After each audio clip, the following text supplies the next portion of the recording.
I can feel God's mighty power and God's grace. There's a holy hush around us.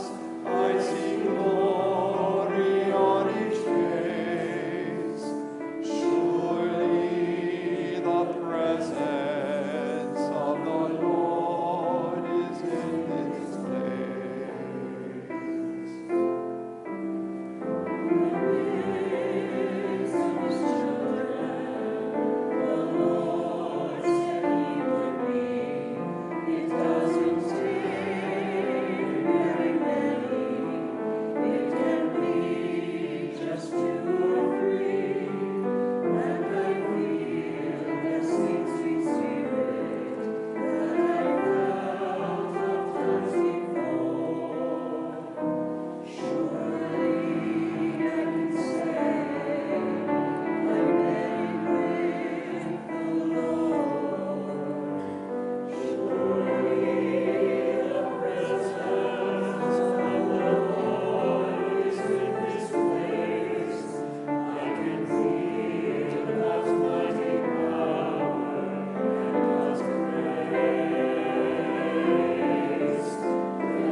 Surely the presence of the Lord is in this place.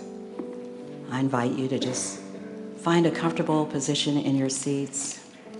Relax. Let go of anything you may be holding on to in your laps, in your minds, and your hearts. It's time, as Scripture tells us, to come apart a while. Come apart a while.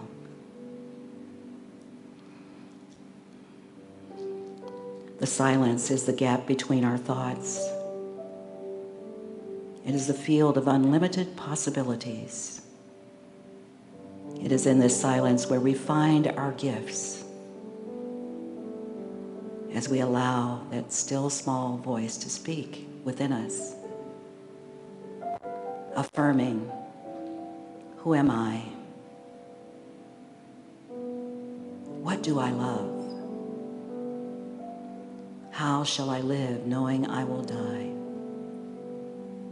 What is my gift to the family of the earth?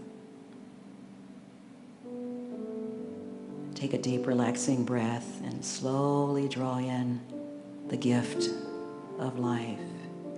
Hold it for 3 and then release it. Let's do that 2 more times.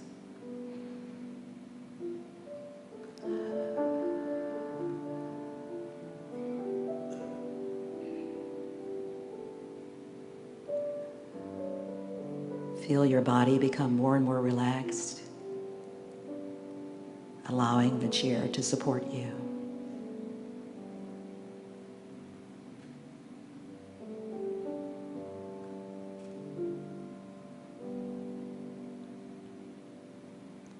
I am open and receptive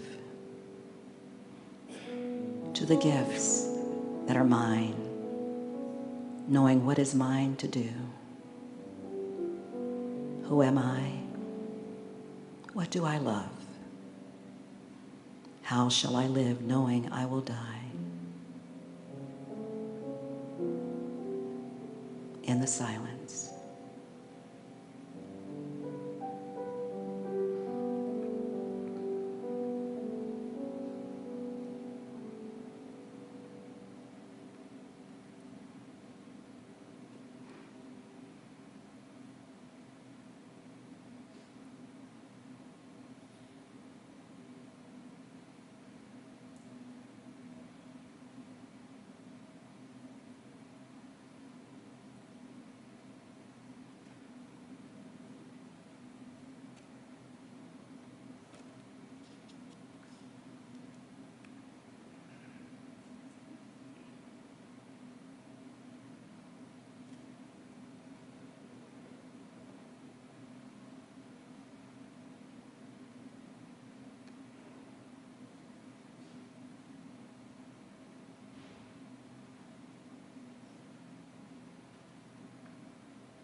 I invite you now to ever so gently breathe into the silence and listen to these words. Kimberly Morrow, a longtime member of this church, who was born without sight, posted on her Facebook page something I think we all need to hear. The magic without sight. She says something magical without sight. The touch and sound of snow. Stand outside on a snowy day. Be still and listen to the softness of a snowfall. Reach out and feel the almost imperceptible individuality of each and every snowflake as it falls into your palm. Feel a group of snowflakes fall into your open hand. Feel them fly, dance, and disappear. Feel each tiny snowflake fall into your hand, linger for a moment, disappear, and contemplate how very brief life truly is. Just like those tiny snowflakes, we appear, we dance, we live, oh so briefly, and then we're gone. Seize the day, because right now, you are dancing. This one from someone who knows her spiritual gifts, while many of us rely on our sight. She relies on things unseen, and only as we move into the silence do we get a glimpse of truth. Today and every day, I find simple ways to give to everyone I meet. What is my gift to the family of the earth? Remember, a single word of gratitude can transform a moment of grief. Give to the world the best that you have, and the best will come back to you. And so it is. You may return your attention to this time and this place. Amen. You can't beat God-giving, no matter how you try. The more you give, the more God gives to you. Just keep on giving, because it's really true that you